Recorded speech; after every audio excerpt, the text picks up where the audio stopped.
बोले श्री सतगुरु महाराज, श्री सतगुरु महाराज की जय। श्री प्राणनाथ प्यारे की जय। पन्ना धाम की जय। समस्त सुंदर साथ की जय। प्रणाम जी। ऐ रूह मेरी तूने इतना भी नहीं जाना। ऐ रूह मेरी तूने इतना भी नहीं जाना। जो मेहर के सागर है उनको भी न पहचाना। है रूह मेरी तूने इतना भी नहीं जाना। रुतबा जो तेरा इतना सब उनकी बदौलत है। रुतबा जो तेरा इतना सब उनकी बदौलत है। वरना इस दुनिया में तेरी क्या कीमत है। मत भूल के तो पिया सम्मुख है जाना। है रूह मेरी तूने इतना भी नहीं जाना। वो मेरे सागर है उनको भी न पहचाना। है रूह मेरी तूने इतना भी नहीं जाना। एक लाड लड़ाया क्या ईमान ही खो बैठी। एक लाड लड़ाया क्या ईमान ही खो बैठी। सिकवा तुझसे इतना दुनिया की हो बैठी। ये खेल नहीं अपना ये तो है बेगाना। है रूह मेरी तूने इतना भी नहीं जाना। पल पल में हर करते पर कदर न जानी है। पल पल में हर करते पर कदर न जानी है। के कर ली मन मानी है उनकी हर का कुछ तो कर शुक्राना। है रूह मेरी तूने इतना भी नहीं जाना। जो मेरे सागर है उनको भी ना पहचाना। है रूह मेरी तूने इतना भी नहीं जाना। है रूह मेरी तूने इतना भी नहीं जाना। बोलो श्री सतगुरु महाराज की जय। बोलो श्री प्राणनाथ प्यारे की जय। प्रणाम जी। प्रणाम जी। प्रणाम जी सुरसाद जी। बहुत बहुत सुरसाद जी। राज्य महाराज जी की मेरे से अपने बीटा कथा की तरफ चलते हैं। बंदो सतगुरु चरण को करूं प्रेम प्रणाम। अशुभ हरण मंगल करूं श्री देव चंद्र जी नाम। श्री प्राणनाथ निज मूलपति श्री महराज शुभ नाम। तेज कुमरी श्यामा युगल को पल पल करो प्रणाम। पल पल करूं प्रणाम।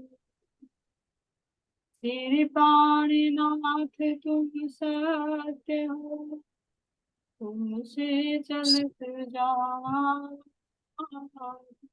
मैं अधीन करनी वहाग्रह की, वहाग्रह की। बोले श्री प्राणनाथ प्यारे की जय, श्री सद्गुरु महाराज की जय। कथा प्रारंभ होते है, सुनो साथ चित दे, भजो श्री राज क्षमा जी प्राणनाथ। सखी जीवन हमारे श्री महामति कहे साथ जी, भया चर्चा का बखत, अब तुम सुनियो चित दे, लाल आगे आए बैठे न तकत, लाल आगे आए बैठे न तकत। बोले श्री प्राणनाथ प्यारे की जय, श्री सद्गुरु महाराज जी की जय। महामती श्री लालदास जी महाराज की, महाराजा छत्रसाल जी की जय। प्राणाधा प्यारे सुंदर साथ जी, आप सबके धाम हृदय में विराजमान प्राण प्रियतम प्राण वल्लभ के नूरी चरण कमलों में कोटि कोटि शब्दों प्रणाम, कोटि कोटि शब्दों। सुंदर साथ जी, राज्य महाराज जी की मेहर से आज हम अपनी वेदा कथा का प्रारंभ करते हैं। जो भी राज्य महाराज जी ने इसमें संकेत दिए हैं, उनसे विनती करते हैं, अर्जी करते हैं कि वे अपनी मेहर में लेकर हमारी आत्मिक दृष्टि को खोले, ताकि हम इसमें छिपे हुए इन भेदों को समझ सके, और जो इसमें धामधनी ने शिक्षा दी है उसे हम अपने रहने में उतार सके। इसी कामनाओं के साथ धामधनी के श्री चरणों में कोटि कोटि प्रणाम। तो सुंदर साथ जी, ये हम महामती श्री लालदास जी महाराज जी की जो गीतक है उसके आधार पर चर्चा लेंगे। तो आज सुंदर साथ जी, ये श्रावण मास की कृष्ण पक्ष की अष्टमी है, तो इसी से हर वर्ष वेदक प्रारंभ होती है, चाहे कहीं भी हो, कोई छोटे स्तर पर कोई बड़े स्तर पर, सब जगह आज ही के दिन वेदक की प्रधान होती है। वैसे तो हमारा एक ग्रंथ है, कभी भी कर सकते, कोई समय की पाबंदी इसमें नहीं है, लेकिन जो विशेष आज के दिन पधरावनी की जाती है, और ये श्रावण कृष्ण पक्ष की पंचमी से लेकर भाद्रपद की कृष्ण पक्ष की अष्टमी तक जो वेदक चलती है, तो इसके पीछे क्या कारण है? ये यही कारण है क्योंकि इसी समय श्री महामती लालदास जी ने इस वेदक ग्रंथ की रचना की। तो विक्रम संवत 1751 में जब महामती श्री प्राणनाथ जी ध्यान अवस्था में हुए थे, यानी अपने लौकिक शरीर की जाहिरी क्रिया को छोड़कर जब वे अंतर्मुखी हुए थे, तो तभी इस वेदक ग्रंथ का लेखन हुआ था। तो श्रावण मास की जो कृष्ण पक्ष की तीज जो अभी परसों हुई है, तो विक्रम संवत 1751, तो जब महामती प्राणनाथ जी ने ये देखा कि मैं बाहर की लीला, रामधनी के हुक्म से कि बाहर की लीला संपूर्ण हो गई, तो अपनी लीला को मुझे संवरण कर। तो जैसे ही वे ध्यान अवस्था में पहुंचे, तो तीज के दिन पूरे दिन में ध्यान अवस्था में ही रहे। तो इसीलिए तीज के दिन भी कहा जाता है कि सुंदर साथ वो विरह के गायन होते, क्योंकि विरह का गायन ही क्यों, क्योंकि जिससे हम वो वाणी चर्चा सुनते हैं, अगर वो तन ओझल हो जाए तो वो दर्द का महसूस तो वही कर सकता है जिसका अपना कोई विशुद्ध है। और ये भी कोई सामान्य नहीं, एक तो मोह की बात होती है, एक आत्मा का संबंध। तो महामती श्री प्राणनाथ जी तो साक्षात हमारे धाम धनी। तो जब उन्होंने उनको हुक्म हुआ कि मैं अपनी बाह्य लीला को संवरण कर कर अंतर्मुखी हो जाऊं, क्योंकि जाहिरा लीला तो हो चुकी, हर तन से क्रिया होनी, हर एक का समय होता है, तो जब इंद्रावती जी के जो तन लिया था श्री महाराज ठाकुर का, उस तन की जब जाहिरी लीला का समय संपूर्ण हुआ, तो तब ध्यान अवस्था में हुए। और जब सुंदर साथ उनसे वो वाणी सुनते थे और देखा कि आज तो हमारे आदि हमारे सतगुरु महाराज जी कैसे ध्यान अवस्था में, कैसे मौन है, तो वो विरह हुआ। और विरह के कारण क्या स्थिति हुई वो तो बड़ी ही दर्द। लेकिन फिर जैसे ही कौन से दिन संध्या तीज, कृष्ण पक्ष की जो तीज आती है, तो तीज की रात्रि में यानी चौथ लगने में जब 2 घड़ी से, एक घड़ी में 22:30 होती है, तो देखे तो अगर सुबह का टाइम देखे तो 5:15 का समय चौथ की पसंद ब्रह्म मुहूर्त। तो उस समय श्री जी ने बिल्कुल अपनी सारी ऊर्जा को अपने अंदर खींच लिया। बाहर से शरीर ऐसा हो गया कि मतलब जैसे वो निष्क्रिय हो गया, क्योंकि समाधि अवस्था में जिस सारी अंगों की जो ऊर्जा होती है उसको अपने अंदर खींच लेते हैं, तो शरीर से बिल्कुल ऐसे हो गए कि शरीर से कोई क्रिया होने वाली नहीं। तो सारे सुंदर साथ बहुत विरह हो जाता है। अब जो आत्माएं दूर थी, उनका तो आत्मा का अपने परमात्मा से संबंध था, तो उनको तो एहसास होना था। तो जब ही अगले दिन चौथ के समय जब महाराजा छत्रसाल जी को अनुभव, मतलब खाते हुए मऊ में, वहां तो डेली सेवा के लिए आते थे लेकिन मऊ में रहते थे, तो उस समय उन्हें अनुभव हुआ कि कुछ हो रहा है। क्योंकि आत्मा के अंदर ऑटोमेटिक वो पुकार आ जाती है जिसको व्यक्त नहीं कर सकते। तो उन्हें एहसास हुआ कि मुझे पन्ना जी में चलना चाहिए, कुछ अनहोनी घटना हो रही।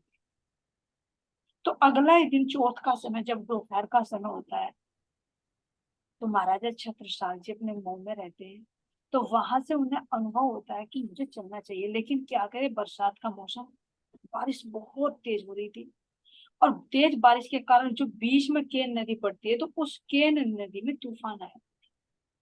अब ये देखना कि जब एक आत्मा अपने परमात्मा से मिलने के लिए चले, तो क्या उसे कोई नदी नजर आएगी? क्या उसे कोई मौत का डर होगा? यहाँ के अगर प्रेमी प्रेमिका को देखे तो मौत से वे भी नहीं डरते। तो किस तरह से महाराज जी ने वाणी में भी दिया प्रेमिकाओं का उदाहरण दे देकर कि उनको भी कैसे कि अगर नदी में सांप भी लग रहा है, जो वाल्मीकि उनको बने थे, तो उनको अगर रस्सी भी दिखी, वो सांप भी दिखा, तो उसको भी रस्सी बनाकर ऊपर चढ़ गए। तो ये तो मोह का बात है, तो ये तो आत्मा का परमात्मा से अपना संबंध। तो उन्हें नदी तो दिखा दी, लेकिन फिर भी ये नहीं देखा कि तेरे साथ में क्या होगा। तो प्राणनाथ जी की जय बोलकर कूद पड़े, और जैसे कूद कर वे बाहर निकले, तो पहुंचते पहुंचते वहां पर क्या हो जाता है, दोपहर, शाम हो जाती है, शाम के 4 बज जाते हैं। तो जैसे ही वो देखा है कमानी दरवाजा, महाराज जी छत्रसाल जी जब उन सीढ़ियों से, ब्रह्म चबूतरे पर सीढ़ियों से चढ़कर जब बंगला जी में पहुंचते हैं, तो वहां पर देखते हैं, क्योंकि चर्चा तो महाराज जी वहीं बैठकर करते थे जहाँ आज भी बंगला जी में आरती होती है। तो वहां पर सिंहासन पर भी रूप ध्यान अवस्था में बैठे, और सुंदर सा चारों तरफ निराश हुए बैठे, विरह कर रहे हैं। तो इस स्त्री को देखकर छत्रसाल जी को लग गया कि कहीं ना कहीं तो कुछ ना कुछ तो है। तो जब वे वहां पर पहुंचे, तो श्री जी से विनती की, श्री जी आप ऐसे क्यों बैठे हो, आप मुझसे बातें क्यों नहीं कर रहे हो, मुझसे बातें करो, मैं तो एक पल भी तुम्हारे बिना नहीं रह सकती। जहां कहीं भी मैंने मुगलों से युद्ध किया, वनों में घूमा, कैसे कैसे मैं कहाँ रहा, हर जगह आप मेरे साथ रहे। तो ऐसा मैं आपके बिना कैसे रह पाऊंगा, अब नहीं रह पाऊंगा मैं। आप अपना मुख खोलिए और मुझसे बातें कीजिए, अपने नेत्रों को खोलिए, मुझसे कुछ तो बातें कीजिए। लेकिन शिव जी तो बिल्कुल ध्यान अवस्था में पहुंच चुके, जो वाणी का विरह था ना कि हम तो धाम चलते हैं, तुम सब कुछ जोश है ना, जो कहा कि मूल मिलावे बिना अब नहीं रहा, तो वो सूरता कहा, मूल में पूछ गई। अब महाराजा छत्रसाल जी कहते कि आप अपने मुख से कुछ तो बोलिए, अगर आप कुछ नहीं बोलोगे तो मैं रह नहीं पाऊंगा। क्योंकि उन्हें सारी याद आई बचपन के जन्म तक की, किस तरह से मिलन हुआ, किस तरह से मुगलों से युद्ध किया, उन्होंने किस तरह से पल पल उनकी रक्षा की, किस तरह से तलवार देकर रक्षा की। तो उन्हें जब सारी याद आई और सारे सुंदर साथ बिलख रहे हैं कि तुमने तो तन छोड़ दिया। तो इस स्थिति को देखकर छत्रसाल जी का भी अंदर के क्या हुआ कि ये जो मेरी खड़क है यह तो आज मेरा वध करेगी। क्यों? क्योंकि जब मेरे धनी नहीं रहेंगे तो मैं रह के क्या करूं। तो जब छत्रसाल जी ने अपनी खड़ग निकाली अपने आप को खत्म करने के लिए, तो तभी क्या करते हैं महाराज जी, अपनी समाधि से उठते हैं, तुरंत उनका हाथ पकड़। ये नहीं कि वे समाधि में पहुंच गए तो उन्हें बाहर का कुछ नहीं पता, क्योंकि बाहर की लीला को संवरण करना प्रकृति का नियम है, प्रकृति के विरुद्ध नहीं जा सकते। तो जैसे ही छत्रसाल जी अपनी खड़क निकालते हैं तो वे क्या करते हैं, उनके तलवार को पकड़ लेते हैं और पकड़ कर क्या कहते हैं, छत्ता क्या तूने मुझे एक तन समझा है? क्या तू ये सोच रहा कि मैं तन से बोल रहा हूं तो बस तेरे पास हूं, अगर तन नहीं क्रिया कर रहा तो क्या मैं हूं नहीं? तो इसकी साक्षी देने के लिए उन्होंने कहा कि तू देख, तो जब वहां से मऊ से चला और केन नदी में जो तूफान आया हुआ था उसमें तेरा घोड़ा किस तरह से तैरने लगा था, वहां पुल नहीं था, फिर उस गहरी नदी से तुझे किसने बचाया? अगर मैं यहाँ बैठा था, अगर मैं ये तन हूं तो तुझे किसने बचाया? तो तभी श्री जी अपनी पीठ दिखाते हैं और पीठ पर कहते हैं कि देखिए तेरे घोड़े के पैरों के निशान है मेरी पीठ। तो यानी अगर मेरा तन यहाँ है तो क्या वहां नहीं है? ये दिखाया कि उस समय जब तेरा घोड़ा उसमें डूब रहा था तो उस समय मैंने तुझे पता, तू तो घोड़े पे बैठा था, तुझे नहीं पता घोड़ा कैसे आया। तो मैं ही उस पुल का रूप लेकर तेरे पास में आया, तुझे इस केन नदी से पार उतारा। तो ये समझ कि मैं कहाँ नहीं हूं, मैं पल पल तेरे साथ हूं, मैं तेरे से दूर नहीं हूँ, हर सुंदर साथ के साथ।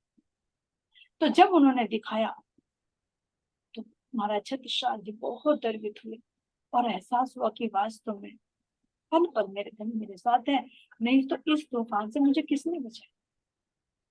तब श्री जी क्या करते हैं, उन्हें हुक्म दे देते कि छत्ता आगे की जागनी तेरे से होगी, तुझे साथ में सौंप रहा हूँ, क्योंकि है तो बहुत लेकिन तेरे ऊपर अब जागने की जिम्मेदारी, हम साथ को तुझे सौंप चलती है।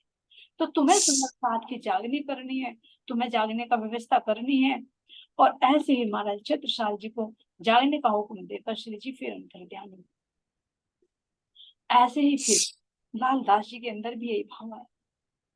जब पंचमी के दिन अगले दिन श्री जी को गुम्मट जी में पधराया जाता है, जो बंगला जी के पीछे मंदिर है, गुम्मट जी में पधरावनी की जाती है पंचमी के दिन। तो लाल दास जी को फिर जो मुकुंदास जी, लाल दास जी, जो मतलब साक्षात महाराज जी के समान हो चुके थे, उन्हें कितना एहसास करो कि ये होगा कि आखिर मेरे अंदर कितने विकार है, मैं ऐसा कौन सा अभागा हूँ जो सुंदर सात तन छोड़ छोड़ कर चले गए और मैं आज भी बैठा हूँ। अगर अपने आप को महसूस करें उस समय हम भी होंगे, लेकिन हमने इस दर्द का एहसास नहीं किया हो। उनके प्रेम को देखो कि जिन्होंने साथ साथ में तन छोड़ दिए, तो कितना प्रेम, कितनी एक दिली होगी। जैसे यहाँ भी कहते हैं महाराज जी की एक पंछी है, अगर उसका साथी बिछुड़ जाए तो वो प्राण आकाश से गिरते प्राण छोड़ देता है। तो हम भी रहे होंगे, लेकिन हम कैसे हुए होंगे, निष्ठुर, हमारे हृदय में दर्द नहीं आया होगा। तो उन सुंदर साथ की रहनी को देखो जिन्होंने श्री जी के साथ में ही तन छोड़ दिया। तो अब लाल दास जी महाराज जी को महसूस हुआ कि अरे मैं कह रहा हूं मैं अपने आप को मोमिन हूँ, मैं प्रेमी हूँ अपने धाम धनी का, लेकिन ये देखिए सुंदर साथों ने तन छोड़ दिया, तू आज भी अपने तन को लिए खड़ा हुआ। तेरे लिए तो अगर तू अच्छा आशिक था, समर्पित था धनी पर, तो तेरे लिए तो पानी पीना भी हराम था, तू कैसे सांस ले रहा है? तो जब उनका नित्य भरकर आया तो उन्होंने भी चाकू उठाते हैं, वो अपने आप को खत्म करना चाहते हैं कि इस तन का रख के मैं क्या करूंगा, जो तन मेरे धनी के काम ना आ सका, उनके साथ में समर्पित ना हो सका, तो इस देह को रख के मैं क्या करूंगा, क्योंकि वो मोमिनों की पहचान ही, मोमिन ही नहीं है जो अपने तन को रख। तो जब लालदास जी महाराज जी खुद अपने शरीर को खत्म करना चाहते हैं तो श्री जी फिर प्रकट, क्योंकि उन्होंने तन नहीं छोड़ा था, ध्यान अवस्था में पहुंचे। तो जब लालदास जी महाराज जी का हाथ पकड़कर उन्हें हुक्म देते हैं कि वास्तव में तू सिरमौर है, आगेवान है, लेकिन तू उस हुक्म को नहीं जान रहा, तेरा जो तन रखा गया है वो मैंने किसी खास मकसद के लिए रखा। तो जैसे मुकुंदास जी से ये वाणी की जिद पंक्ति कराई, लालदास जी महाराज जी को हुक्म दिया कि तुम्हारे से ये बेतक लिखी जाए, इसलिए तुम्हारा तन रखा, किसी कारण के लिए रखा है, तुम्हारे प्रेम में कमी नहीं, तुम्हारे समर्पण में कमी नहीं है, लेकिन मुझे इस तन से क्या कार्य ले। तो तभी लालदास जी महाराज को हुक्म देते हैं और स्वयं महामती श्री प्राणनाथ जी, साक्षात राज जी महाराज जी उनके हृदय में बैठकर इस बीतक कथा का लेखन कर देते। शोभा लालदास जी को दी जिनकी आत्मा का नाम आस्था, लेकिन करने वाले कौन है? स्वयं धामधनी, जो प्रारंभ से लेकर अंत तक की जो बीतक है वो सारा कार्य करने की शोभा किसको दी? महामती स्वामी लालदास जी। अब इसीलिए लालदास जी महाराज जी को महामती जी की उपाधि दी। क्यों दी गई है? क्योंकि साक्षात राज्य महाराज जी उनके हृदय में विराजमान। महामती का मतलब पांचों शक्तियां जहां पर विराजमान, आत्म दुल्हन, धनी का जोश, नूर, हुकुम, बोध मूल मुझे, ये पांचों मिल भई महामती वेद कते वो पहुंची। तो पहले भी महाराज जी ने लालदास जी को सारे कतेबों की, वेदों की, इनकी जिम्मेदारी सौंपी गई थी। तो अब उनसे ये कार्य लेना था, तो सारी साक्ष्यां इस बीतक ग्रंथ के अंदर लिखवाई गई है कि किस किस तरह से प्रारंभ से लेकर, कहां से लेकर? मूल से ही लेकर। इसीलिए कहते हैं अब कहूं फेर के मूल मिलावे की बीत जो अभी चल रही। तो परम धाम से लेकर और यहाँ संसार में जितने तनों में 5 स्वरूपों में लीला की धामधनी ने, उन सब का विवरण, और फिर योग माया में जो हमारा छठा दिन होगा उसका विवरण, और जाने के बाद परम धाम में जो लीला होगी उन सब का विवरण इस हमारी बीतक साहिब के अंदर स्वराज जी महाराज जी ने महामती श्री लालदास जी के हृदय में बैठकर ये बीतक ग्रंथ का लेखन कराया।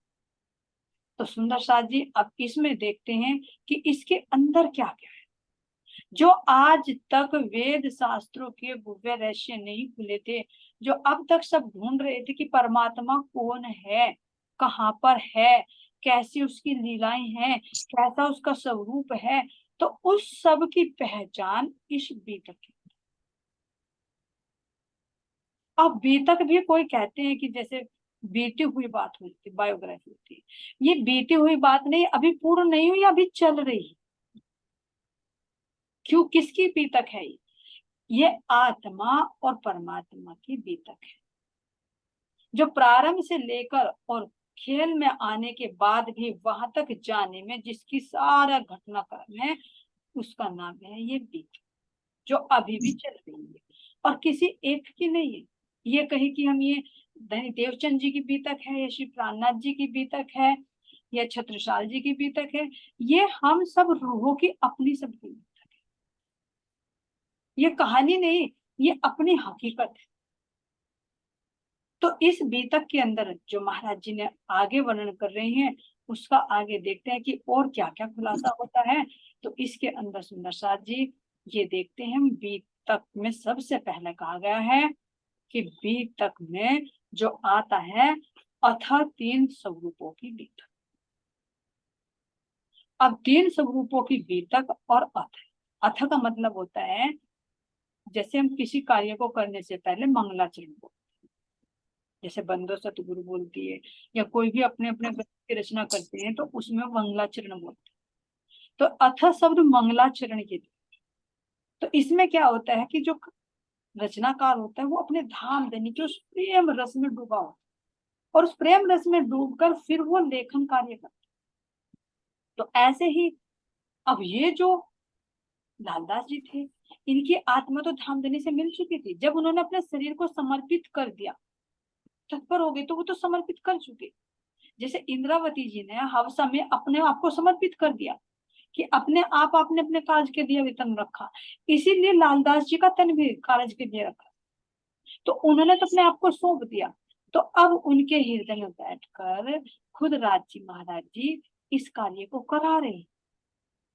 तो वे उसमें ध्यान में पहुंच गए थे, एक रूप हो गए थे। तो अब उनसे ये लेखन कार्य कराया। तो अब ये लालदास जी महाराज जी ने जो लिखा, तो ये कब से शुरू हुआ? जैसे ही पंचमी का दिन हुआ, श्री जी को गुम्बद जी में पधराया गया, तो तभी से ये लेखन कार्य शुरू हुआ। इसीलिए हर वर्ष पंचमी से ही इस बीतक का प्रारंभ होता है, और श्रावण मास के कृष्ण पक्ष के अष्टमी को जब ये संपूर्ण हुई तो तब इसका समापन। तो वैसे तो बीतक है, लौकिक में समापन कह सकते हैं, प्रारंभ कह सकते हैं, लेकिन ये हमारे साथ में पल पल बीत रही, अव्वल से आगे तक, जब से परम धाम से चले और अब तक, और जब तक हम अपने मूल में वापस जाएंगे तब तक की ये पूर्ण बीतक है। तो सुंदर साथ जी, अब हम देखते हैं इसके अंदर जो है, हमारे महाराज जी कह रहे हैं कि इसके अंदर जो चौपाइयां आती हैं 4377। अब ये जो बीतक साहिब है, ये हमारी क्या है, तारतम वाणी को खोलने की कुंजी है। जैसे किसी चीज को खोलने की कुंजी हो जाती है ना, तो इस तरह से ये उसके खोलने की कुंजी, चाबी है। क्यों है? क्योंकि जो हमारी तारतम वाणी है उसमें 18,758 चौपाइयां, तो उसमें से कम 3 भाग से, यानी कम से कम 6,000 चौपाइयां बीतक से संबंधित। तो जो हमारे बीतक में प्रसंग है, अगर हम उन प्रसंगों को नहीं समझेंगे तो वाणी को कैसे समझेंगे? और अगर वाणी नहीं पढ़ी तो बीतक को कैसे समझेंगे, कौन कौन सी घटनाएं घटी? तो इसलिए देखे तो ये अरस परस। वैसे तो हमारे निजानंद संप्रदाय में 5 पुष्पों का बताए गए, कौन कौन सी? हमारी तारतम वाणी है, श्री बीतक साहिब है, वैराट है, और हमारी चर्चनी और सेवा पूजा। क्योंकि कहीं कोई चीज मिलती है, कहीं कोई चीज मिलती है, कहीं कोई चीज, तो जैसे सब पंखुड़ियों को मिलाकर एक फूल बनता है, तो इसी तरह से इन 5 को मिलाकर हमारा पूर्ण एक फूल बनता है निजा। तो इसलिए बीतक के बिना वाणी अधूरी है, वाणी के बिना बीतक अधूरी है, बिना बीतक के हम वाणी को नहीं समझ सकते। तो अब इसीलिए हर साल बीतक का विधान है कि बीतक करे। इसमें महाराज जी की किस तरह से रहनी बताई, किस तरह से उन्होंने चलकर दिखाया है, तो उन सब की हमें इसमें जानकारी मिलेगी। और इससे हमें क्या क्या शिक्षा मिलती है, इसके अंदर बहुत रहस्य छिपे हुए हैं। धाम धनी से यही विनती करते हैं, मेरे प्राण प्रियतम, प्राण वल्लभ, हम तन मन धन से आपके चरणों में समर्पित है। न हमारे पास कोई बल है, न बुद्धि है, न सोचने समझने का इतना बल है। अपनी मेहर में लेकर वो बल प्रदान कीजिए कि आपके द्वारा लिखाए गए इस ग्रंथ के अंदर जो सार तत्व छिपा उसको हम ले सके और आत्मसात कर सके। तो सुंदर साथ जी, अब देखते हैं इसमें आ रहा है कि 3 स्वरूपों की बीतक। तो अथा का मतलब क्या हुआ? मंगलाचरण। और 3 स्वरूप, अब 3 स्वरूपों के बारे में भी देखिए। तो जैसे इसमें महाराज जी ने कई जगह वर्णन किया कि 3 स्वरूप कहे गए हैं, बसरी, मलकी और जो हमारे वाणी के अंदर भी आता है। खुलासा ग्रंथ है, प्रकरण 1 की 78वीं चौपाई है। बसरी मलकी हक्की लिखी महमद 300, होसी हक दीदार सबन को कर महमद शिफा। तो वाणी के अंदर भी हमारे जो खुदा ने 3 स्वरूप आकर धारण किए हैं, बसरी, मलकी और हक्की। बसरी स्वरूप किसके लिए आए हैं? मोहम्मद साहब जी के लिए जो अरब में। मलकी किसके लिए आया? धनी देवचंद जी महाराज जी के लिए। और हक्की किसके लिए? मानव श्री प्राण, जिनसे पूरे ही वाणी का प्रकटीकरण हुआ है। अब अगर दूसरे भाव से देखें सुंदर साथ जी, क्योंकि हमारे यहाँ पर 7 दिन की लीला हुई है, तो इसमें हमारे ब्रज और रास का भी आता है। पहला दिन ब्रज का, दूसरा दिन रास। तो कहीं कहीं में इनमें तीनों का अलग अलग वर्णन भी आता है, जो कह रहे हैं कि साहेब के संसार में आए 3 स्वरूप।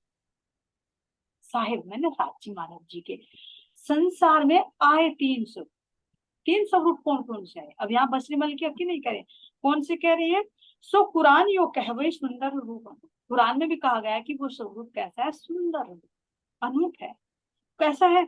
एक बाल दूजा किशोर। एक बाल स्वरूप है। बाल स्वरूप कौन सा? जो ब्रज में लीला, सिर्फ छोटे से कन्हैया के रूप में आए। तो वे धामधनी ही तो थे, उन्होंने ही तो आके लीला की, हमारे से प्रेम की लीला की। तो एक बाल दूजा किशोर। किशोर स्वरूप से कौन से? जो याग माया के ब्रह्मांड में रास। तो आ गया ब्रज और रास। तीसरा बुढ़ापन। तीसरा बुढ़ापन कौन सा है? मामती श्री ब्राह्मण जी, क्योंकि इसमें क्या है? पूर्ण जागृति थी। ब्रज में हम कैसे थे? सौपन अवस्था में। रास में कैसे थे? सुसुप्ति अवस्था में। और इस जागने में कैसे? बिल्कुल जागृत। तो 3 अवस्थाएं जैसे हमारे जीवन की होती है, इस तरह से यहाँ पर 3 अवस्थाएं दिखाई। जैसे बचपन में बुद्धि बहुत कम होती है, तो कह दिया बाल बुद्धि। किशोर अवस्था में कुछ थोड़ा थोड़ा अनुभव होता है, तो उसको कह दिया किशोर अवस्था यानी सुसुप्ति। और जैसे बुढ़ापे में दोनों जीवन का, दोनों अवस्थाओं का अनुभव हो जाता है, तो इस तरह से वो लीला बुढ़ापन की हुई। तो बुढ़ापन की लीला कौन सी है? ये जागृति की, जिसमें इन दोनों लीलाओं का ज्ञान है, और साथ साथ में परम धाम का भी, और इस जागने की लीला का। जाग देखो सुख जागनी, ये सुख सुभागिन जो, तीन लीला चौथी घर की, इन चारों का ज्ञान। इसमें सारा अनुभव हो जाता है, इसलिए इसको कहा बुढ़ापन की। सुंदरता सुज्ञान की बढ़त जात अति। इसमें सुंदरता किसकी? सुज्ञान की, विवेक की, जागृति बुद्धि की बढ़त जात, दिन दिन प्रतिदिन ये बढ़ रही। तो इस तरह से तीन स्वरूपों की बीतक का वर्णन यहाँ पर किया गया। अब इसमें हमारी लीला ब्रज की भी आएगी, रास की भी आएगी, और इस जागृति की भी आएगी। तो तीन ब्रह्मांडों की, तीनों खेलों की लीला हो गई। अगर तीन स्वरूपों का देखें तो बश्री, मल की और हर की। लेकिन इसमें जो दिखाया गया है सुंदर साथ जी, हम जो बीतक ये ले रहे हैं, ये ले रही हम श्री राजन स्वामी जी द्वारा जो टीका किया गया, इसमें दिखाया गया है कि इसमें तीन स्वरूपों की बीतक में जो लिया गया है कि 120 वर्ष की जो जागनी है, जागनी की जो लीला है, इसमें महाराजा छत्रसाल जी, धनी देवचंद जी का पहला दिन, दूसरा स्वरूप रामनाथ जी का, और तीसरा महाराजा छत्रसाल जी, क्योंकि उनसे भी काफी समय तक जागनी हुई। तो उन्होंने वर्णन किया गया है कि इसमें तीन स्वरूपों का वर्णन जो किया गया है, इनका वर्णन किया गया जिनके माध्यम से जागनी हुई। लेकिन लीला का इसमें वर्णन परम धाम से और यहाँ तक का सब। तो इसमें इसलिए अब कह रहे महाराज जी कि ये तीन स्वरूपों की बीतक है, और इस तीन स्वरूपों के अंदर जो महाराज जी ने वर्णन किया है, तो शुरू में बताया गया है कि कैसे कैसे राजा हुए हैं, कैसे कैसे फिर निष्कलंक बुद्ध अवतार प्रकट हुए हैं, और कैसे कैसे फिर आगे की लीला। तो इसका वर्णन सुदर्शन जी आगे की मीटिंग में लेंगे, जो शुरू करना है इसमें। भविष्य पुराण में राजा कहे जुग चार, वचन जो है व्यास के, ताको करो विचार, ताको करो विचार। तो महाराज जी कह रहे हैं कि भविष्य पुराण में जो चार राजाओं का वर्णन है, चार युगों के राजाओं का, कैसे कैसे राजा हुए, कैसे कैसे उन्होंने लीला की, और इनका क्या मकसद है यहाँ राजाओं का, तो इसका वर्णन महाराज जी की कृपा से आगे की मीटिंग, इस मीटिंग में इतना ही। बोले श्री प्राणनाथ प्यारे की, श्री सतगुरु महाराज की जय, महामती श्री लालदास जी महाराज की जय। प्रणाम। सभी सुंदर साथ के चरणों में कोटि कोटि प्रेम की